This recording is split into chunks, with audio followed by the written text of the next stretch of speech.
Oi, líderes de desbravadores, tudo bom com vocês? Que bom que vocês voltaram. Quer dizer que vocês aprenderam alguma coisa com o vídeo anterior. E é isso que eu espero, que esse seja um espaço onde nós possamos aprender uns com os outros. Então, por favor, se você viu o vídeo anterior, deixa comentário lá embaixo, contando o que você fez no seu clube, como que você resolveu esses problemas, para que as outras pessoas também possam aprender e principalmente ter esperança, gente. Esperança no ministério é uma coisa super importante. Mas hoje estamos aqui para a parte 2 dessa série que estamos fazendo sobre brigas na liderança, como resolver esses conflitos, essas comparações nas lideranças de clubes de desbravadores. E no vídeo anterior eu disse que para essa série eu ia estar usando a Bíblia, mais especificamente o capítulo 29 do livro de 2 Crônicas, né? Uma das histórias do rei Ezequias.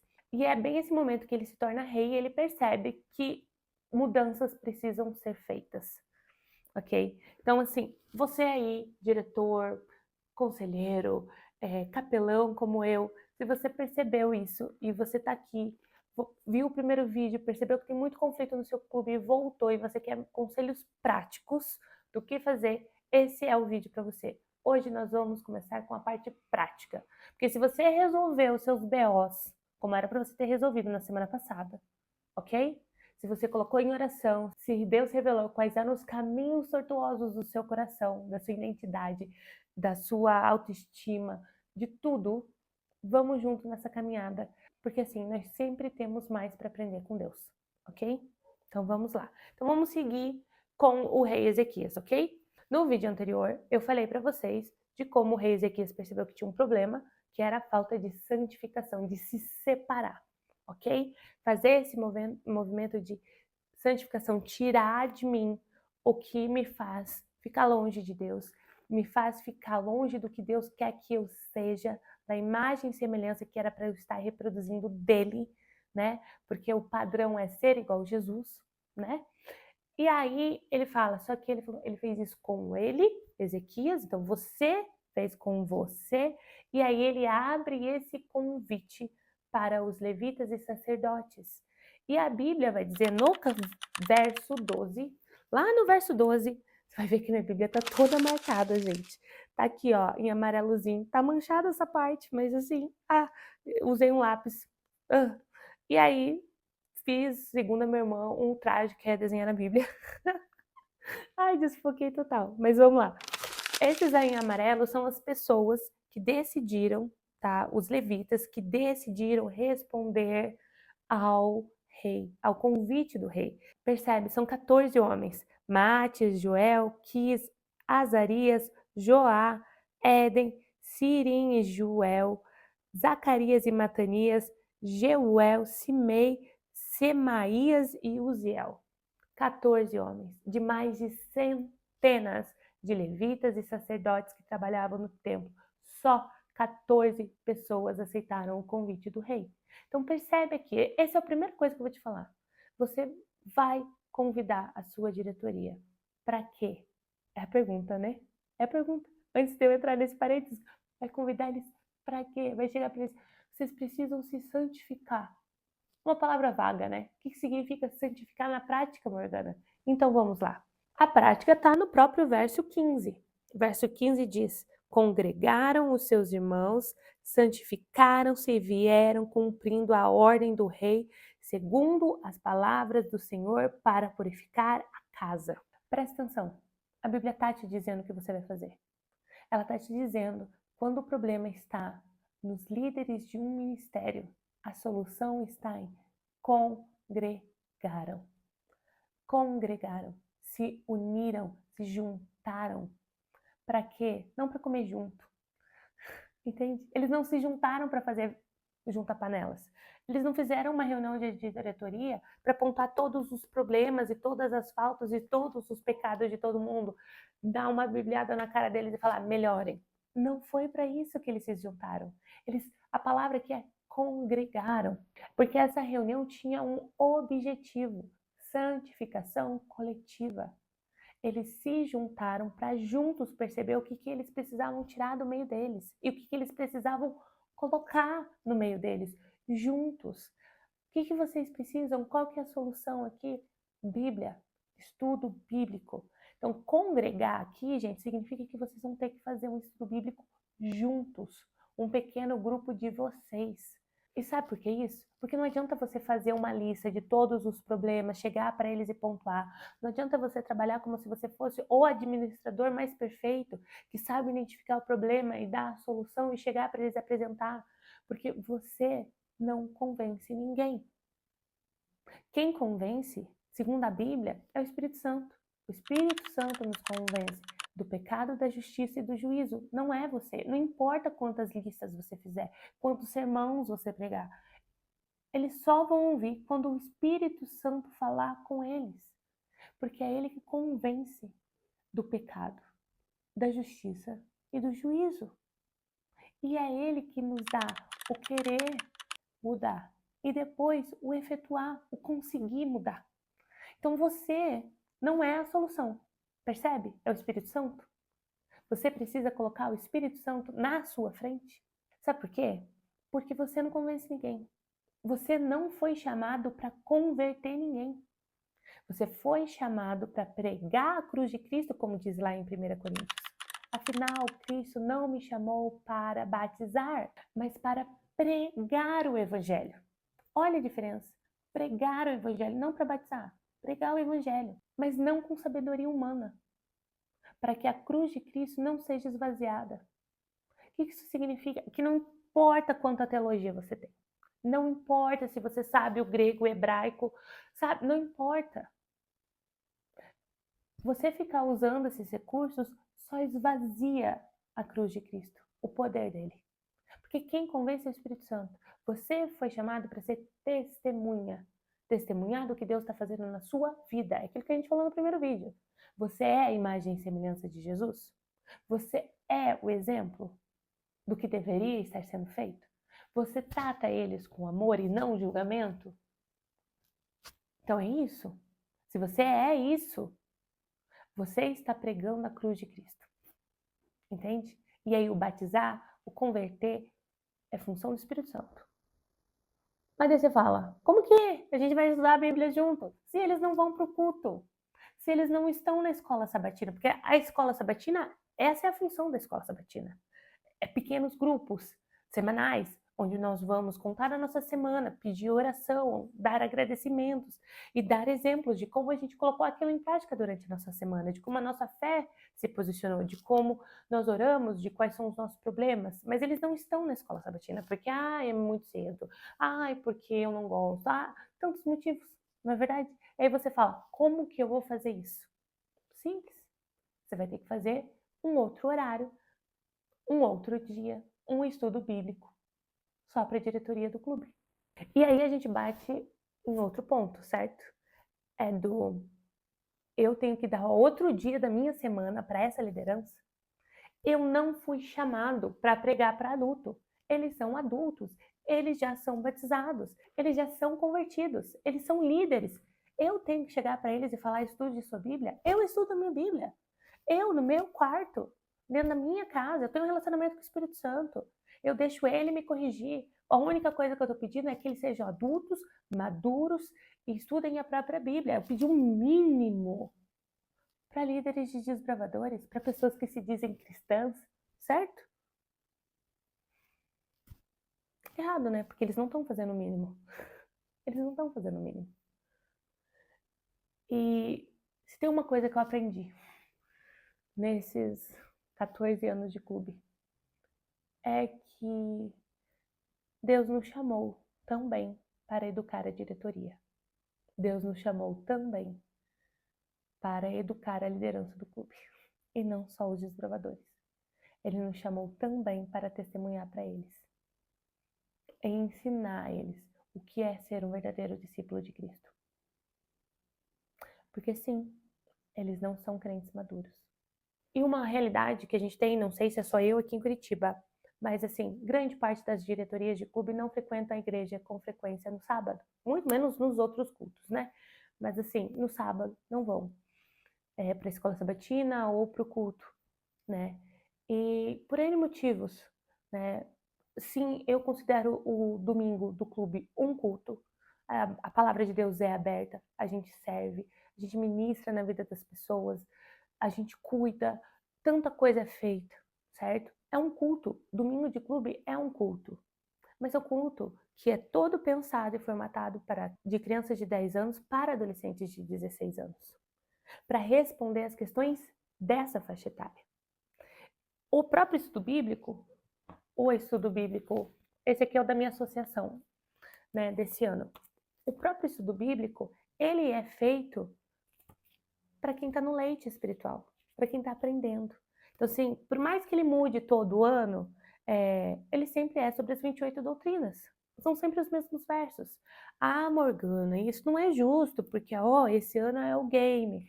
Ano passado era dos patriarcas da igreja. Antes era o estudo de Daniel. Sim, gente, mas quando você abre os estudos, um dia vai ser sobre a importância da Bíblia, outro dia vai ser sobre a salvação, o outro dia vai ser sobre dízimo, entendeu? É sempre os mesmos temas, as 28 doutrinas, ok? E se você já teve qualquer desbravador que ficou 6 anos no clube, você sabe que ali a partir dos 14 anos, o estudo bíblico já não interessa para ele, porque ele já fez aquilo 4 vezes. É claro que esse estudo ele é pensado para a grande rotatividade que nós temos no Clube de Desbravadores de Crianças, porque a maioria das crianças não ficam os 6 anos inteiros. Assim, a gente tem uma rotatividade, às vezes a criança fica 1 ano, 2 anos, 6 meses, muita coisa acontece, que elas não têm controle. E às vezes perde interesse e a gente está numa batalha espiritual também, né, gente? Então, assim, o estudo é pensado para crianças e adolescentes e para essa rotatividade.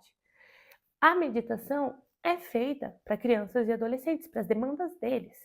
Então, apesar de ser um culto no domingo, ele não é um culto que vai atender as demandas de pessoas de 21, 22 anos, que são os líderes que estão servindo no Clube dos Bravadores.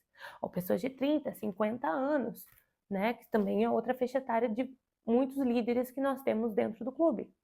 Então, assim, não atende a demanda, não atende as questões, as coisas da vida adulta, de uma faculdade, não atende, tá? Então, assim, lá em 2017 eu já estava, meu Deus, já estava muitos anos no clube e essa demanda era muito grande, porque eu tinha desbravadores já com essa faixa etária, já tinha líderes que já estavam muito tempo no clube e eu sentia essa necessidade. E aí eu entrei em contato com o pastor da associação aqui, da ACP, da época, que cuidava do clube de desbravadores da nossa associação. Comentei com ele essa demanda e falei, olha, estou criando esse estudo bíblico que é para essa faixa etária, ali final dos 14 anos até 25 anos e tal, para a diretoria se fortalecer, estudar a Bíblia, ter mais embasamento bíblico mesmo para responder às nossas questões de pessoas adultas, né? Final ali da juventude e início da vida adulta. Ele super topou a ideia e aí eu comecei a formular esse estudo. Nós fizemos, naquela época tínhamos acampamentos para capelães na nossa associação, então eu fui para 2 acampamentos de capelães para entrar em contato com os capelães de todos os clubes da minha associação, para a gente tentar fazer um modelinho que funcionasse para realidades diferentes. E aí então veio 2020, quando finalmente terminamos o estudo, e aí pandemia, tudo fechou, o pastor foi trocado de associação, eu me mudei para a Inglaterra e aí o projeto morreu. Mas hoje em dia eu uso esse mesmo estudo no meu clube, tá? Então, assim, porque você precisa entender que o motivo da briga no seu clube é que as pessoas não entenderam que é pecado brigar, que é pecado competir, que é pecado se comparar, que é pecado fofocar, que é pecado falar mal do outro, que é pecado carregar ranço de alguém por anos no mesmo ministério. É pecado. E para pecado, a solução é arrependimento. Só que isso você não vai poder fazer por eles. Só que quem revela pecado, quem convence do pecado é o Espírito Santo. Só que você precisa entender que para eles entenderem que é pecado, para eles entenderem que, para eles serem confrontados, quem confronta é a palavra de Deus. Não é eu, não é você, não é numa meditação, entende? Por isso que quando Ezequias chama eles congregam, porque eles juntos vão estudar a palavra de Deus, juntos eles vão ver o que tem na minha vida e comparar com a palavra de Deus naquela época de Deuteronômio e ver o que está aqui que era para a gente estar seguindo, o que a gente não está. Quais são os padrões que Deus colocou aqui para o nosso ministério, para a nossa vida? Como que era para nós estarmos orando? Como que era para nós estarmos jejuando? Como que era para nós estarmos nos relacionando em comunidade? E isso precisa ser feito com a palavra de Deus. Por isso o estudo bíblico. Só que aí a gente cai num outro ponto. Você não quer gastar um dia da sua semana para treinar adultos. E aí eu preciso te dizer o quanto que você quer salvar do pecado e guiar no serviço. O quanto que você quer ver Deus no seu clube. O quanto que você quer ver almas verdadeiramente redimidas e sendo discípulos no reino de Deus e pregando o evangelho a todas as nações. O quanto que você deseja isso? Porque se você realmente deseja isso, você vai ter que criar um espaço na sua agenda. Você vai ter que doar tempo para essas pessoas que ficam falando mal de você. Para essas pessoas que brigam para receber o reconhecimento que elas colocaram uma pedra numa posição tal no acampamento, mas na hora de orar pelo desbravador não ora. Na hora de fazer uma visita e saber qual que é o problema na casa daquele desbravador, não vai. Por essas pessoas. Tempo é a coisa mais preciosa que você tem. E tempo a gente não dá para todo mundo. Então a primeira coisa que você vai ter que perceber é: você quer dar o seu tempo para ajudar essas pessoas através da comunhão a perceberem o quanto elas precisam se alinhar com a palavra de Deus? E para estar aberto para Deus te revelar nessas mesmas reuniões o quanto você precisa ser realinhado com a palavra de Deus também. Quanto que você tem que aprender com essas pessoas que você acha que não serve para nada. Primeira coisa que você tem que entender é que você sozinho não vai mudar nada, nem ninguém. Você, no seu momento espiritual, sua meditação, com a sua Bíblia, no seu quarto, Espírito Santo ali, Deus faz muito com isso. Mas quando a gente fala de ministério, quando nós falamos de igreja, quando nós falamos de pregar o reino de Deus é comunidade, é igreja. Você não é igreja. Você é templo do Espírito Santo, mas você não é igreja. Porque igreja é corpo. E você não é corpo. Você é uma sobrancelha, você é um cílio, você é uma unha, você é um rim. Mas você não vê rim andando pelo meio da rua e falando: eu sou um corpo, eu me viro sozinho. Eu faço tudo sozinho. Então por que você acha que você vai fazer tudo no seu clube sozinho? Você não é igreja, você faz parte da igreja, você faz parte de um corpo de Cristo. E é só quando você entender que, como o rei Ezequias, você não vai fazer a obra sozinho. O rei Ezequias entendeu o detalhe principal do reino de Deus, que é diferente do reino dos homens. É que não se faz nada sozinho no reino de Deus. Ele não ia fazer uma mudança sozinho. Ele só conseguiu 14 pessoas. E você vai chamar o seu clube, a sua diretoria. E assim, na minha experiência, das 2 vezes anteriores que eu chamei minha diretoria para isso, da primeira vez ninguém aceitou. Só aceitaram 3 desbravadores que no ano seguinte se tornariam conselheiros. Mas ninguém da diretoria aceitou. E da segunda vez, 3 pessoas aceitaram, numa diretoria de mais de 20 pessoas. Então assim, não espere maioria. Não espere que todos vão vir. Não vão, a Bíblia está te dizendo, não vão vir, a maioria não vai vir, ok? Não vai vir, não vai acontecer. Mas eu quero que você chame, porque o milagre de Deus acontece na comunidade, na unidade. Gente, Clube Desbravador é feito de unidade. Várias unidades formando um clube, sabe? Jesus, que era Jesus, não entrou num quarto sozinho, ele e o Espírito Santo, e ressuscitou a filha de Jairo. Não! Jesus levou Pedro, Tiago e João com ele. Jesus não fez milagre sozinho, porque no reino de Deus não existe sozinho. Existe grupo, existe corpo, existe igreja. Então sim, você vai ter que dar o seu tempo para essas pessoas que estão fazendo o seu ministério mais difícil. Porque até Elias, que com depressão fugiu para o morro, passou 40 dias lá, Deus deu 40 dias para ele.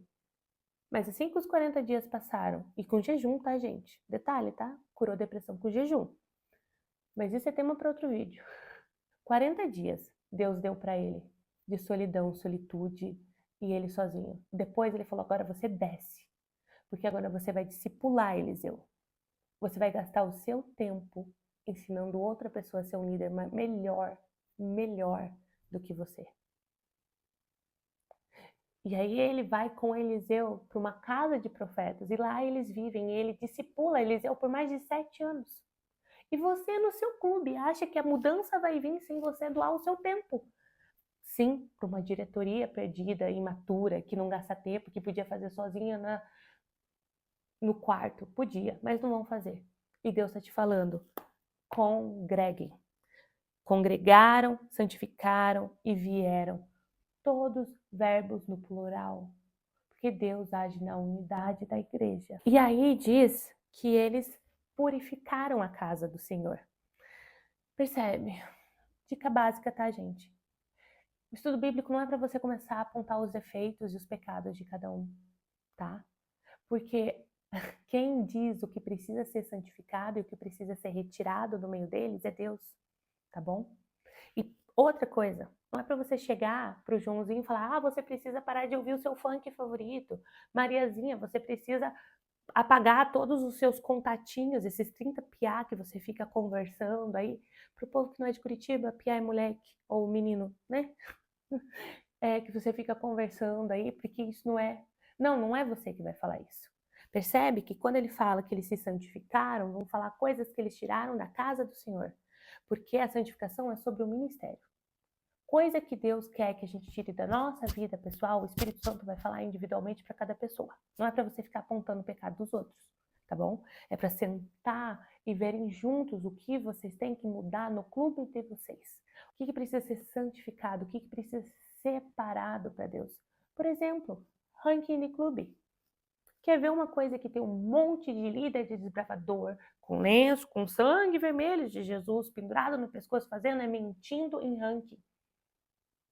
O requisito diz: façam 4 noites com 4 crianças diferentes pregando na igreja.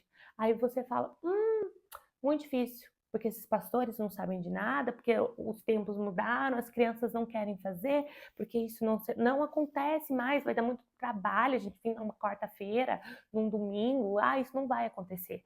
Então, a gente faz uma noite só, outra pessoa prega, a gente coloca as 4 crianças lá na frente, uma de cada vez, para falar alguma coisinha rapidinha, a gente tira 4 fotos e aí coloca no ranking, que foram 4 dias diferentes. Pronto!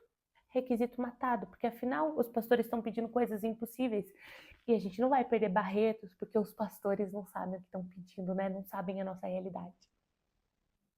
Mentira, gente. Se você precisou adaptar, é mentira. Se você precisou tirar uma foto e dizer que foram dias diferentes quando foi todo o mesmo dia, mentira. Outra coisa que eu já vi, falar que vai fazer um evento e não fazer. E aí os aventureiros, ou os jovens, ou a igreja está fazendo um evento e você vai lá com o seu uniformezinho de gala, tira uma foto com o desbravador num cantinho, finge que vocês fizeram o evento, ou que aquele evento é sobre outra coisa que vocês deveriam estar fazendo, e aí você coloca lá no ranking, fizemos, pronto, matado o requisito. Porque isso aí não importa. Os 10 mandamentos importam. Não mentir importa. Então, em vez de você ficar preocupado com o funk que a pessoa lá está ouvindo, porque primeiro você não ouve o que o Espírito Santo está falando para você tirar da sua vida, e depois vocês olham para o que vocês estão fazendo nesse ministério. O quanto de coisa que precisa ser santificado na diretoria, nas ações da diretoria. Sabe? Às vezes por causa de um bottom, por causa de um Camporê de Barretos, a gente descumpre a lei de Deus. Então começa a santificação pelo ministério. E deixa o Espírito Santo apontar os defeitos individuais de cada um, sabe? O que o Espírito Santo acha, se é o açúcar, se é a Netflix, se é o funk, se é a roupa, se são os contatinhos. O Espírito Santo vai falar com cada pessoa. O Espírito Santo tem a capacidade de educar cada pessoa individualmente. O seu trabalho é sentar com eles e abrir a palavra de Deus e dividir o que Deus está fazendo na sua vida. Porque o que a Bíblia diz pra gente é que quando eles fizeram isso, o serviço na casa de Deus foi restabelecido. Porque a primeira coisa que precisa ser restabelecido no seu clube é a santificação, de fazer as coisas certinho, segundo a lei, segundo a palavra de Deus, cumprindo princípios. E aí diz, no verso 34, diz assim, ó, os sacerdotes, porém, eram muito poucos e não conseguiram tirar a pele de todos os holocaustos. Por isso, os seus irmãos levitas os ajudaram até findar-se a obra e até que os outros sacerdotes se santificaram. Porque eles não se santificaram a tempo. Olha o que está acontecendo, gente. Você chamou, você vai chamar e vai continuar chamando toda semana, toda semana. Vão continuar vindo poucos e você vai ver a transformação acontecendo naqueles poucos que estão vindo. Porque juntos vocês vão crescer em unidade, juntos vocês vão ser renovados, juntos Deus vai gerar perdão no meio de vocês, restauração de relacionamento. Só que aqueles que não estão aceitando vão continuar não se santificando, porque eles não estão vindo congregar em grupo. Mas percebe o milagre de Deus aqui, porque diz, apesar dos sacerdotes não terem se santificado, o povo se santificou, porque o povo viu o exemplo daqueles 14. As suas crianças vão se apaixonar por Jesus quando eles virem a unidade da sua diretoria. Eles vão amar Jesus e amar a palavra de Deus quando ela vê, quando aquela criança vê vocês parando de falar mal um do outro porque vocês estão congregando juntos. E a palavra de Deus está gerando em vocês amor, perdão, restauração, paciência, longanimidade, benignidade, bondade e todos os outros frutos do Espírito. E aí sim vocês vão conseguir salvar aquelas crianças do pecado e vão ensinar elas a como serem líderes melhores sem cometer os mesmos erros que vocês estão cometendo. Porque eles vão entrar numa diretoria que já sabe que a prioridade é a congregação juntos, é a unidade. Porque tem bênção de Deus na unidade. E aí diz no verso 35, no final do verso de 35 diz, assim se restabeleceu o ministério da casa do Senhor. Deus não está te pedindo para convencer toda a sua diretoria, toda a sua igreja, toda a sua comissão, Ele está te pedindo para convida todo mundo. E aqueles que vierem a ti, esses você congrega. E aí vocês vão acabar sendo exemplo para os outros. E de tanto você chamar, eles vão acabar vindo. E renovo e restauração vai ser gerado no clube de vocês. Era a dica prática que você queria? Essa é a dica prática que eu tenho para vocês hoje. Estudem a Bíblia juntos. Façam um pequeno grupo da diretoria de vocês. E vejam os milagres que Deus vai gerar no meio de vocês. Vamos orar? Abra a mão em posição de receber e me deixe orar por vocês. Espírito Santo de Deus, muito obrigada, Senhor, porque o Senhor esteve no meio de nós. Muito obrigada, Senhor, por mais esse aprendizado. Muito obrigada, Senhor, porque a câmera não parou, o microfone não parou, mas a gente parou, Senhor. A gente parou para ouvir o Senhor falar. A gente parou para ser confrontado pela sua palavra, mas principalmente para receber esperança, Senhor. Esperança de um renovo, esperança de uma solução. Porque a sua palavra não nos promete falta de conflito na igreja, mas nos promete restauração, mas nos promete perdão, Senhor. Porque até Paulo rompeu com Marcos, mas o relacionamento deles foi restaurado. E é por isso que eu oro, Senhor, pelo que o Senhor fez lá no passado, que o Senhor possa fazer nas nossas igrejas, nos nossos clubes. Eu oro, Senhor, para que a gente tenha um coração disposto a aceitar a sua correção. Eu oro, Senhor, pelos convites que serão feitos, pelos pequenos grupos que serão abertos, pela sua palavra, Senhor, que vai ser aberta e que ela nunca volta sozinha, Senhor.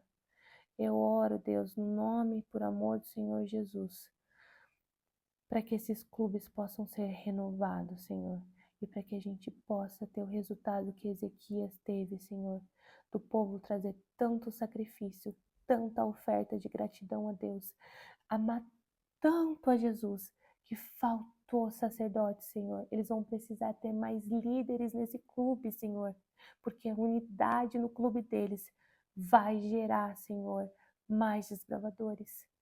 porque esses desbravadores vão trazer mais desbravadores, que vão trazer mais desbravadores, e eles vão precisar de mais e mais líderes, Senhor, para dar conta de tanta bênção que vai ser gerada através da unidade da diretoria deles.